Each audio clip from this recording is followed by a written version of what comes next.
સ્થાનિક સ્વરાજ્યના ઇલેક્શનની તૈયારીના ભાગરૂપે રાહુલ ગાંધી 23મી માર્ચે ગુજરાત પ્રવાસે છે। વડોદરામાં કોંગ્રેસ પ્રદેશ પ્રમુખ અમિત ચાવડાએ માહિતી આપતા કહ્યું હતું કે 23મી માર્ચે કોંગ્રેસ નેતા રાહુલ ગાંધી વડોદરા આવશે। અંબાજીથી ઉમરગામ સુધીના આદિવાસી આગેવાનો સાથે રાહુલ ગાંધી સંવાદ કરશે। આદિવાસી અધિકાર સંવિધાન સંમેલન સંબોધન કરશે।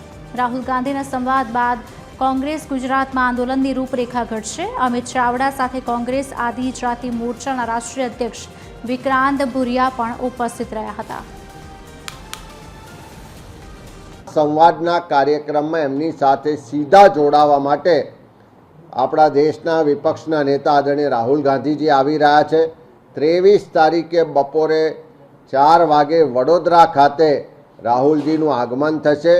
આ બધા જ આદિવાસી સમાજના લોકો સાથે વિસ્તૃત રીતે જે આખો દિવસ ચર્ચા થવાની છે, એ ચર્ચાના અંતે જે એમાંથી સાર નીકળશે, જે મુદ્દા નીકળશે, એના પર રાહુલજી પણ એમની સાથે વાત કરશે અને માર્ગદર્શન પણ આપશે।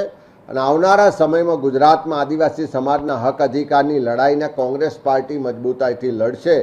એના માટે આदिवासी अधिकार संविधान सम्मेलन आयोजन करवामा આવ્યું છે। जो 23 तारीख को जो कार्यक्रम है, जिसमें हमारे नेता प्रतिपक्ष राहुल गांधी जी दिल्ली से आ रहे हैं, वो एक ही संदेश यहाँ देने के लिए आ रहे हैं कि जो गुजरात में आदिवासियों के साथ गलत हो रहा है, अब और गलत नहीं होने दिया जाएगा।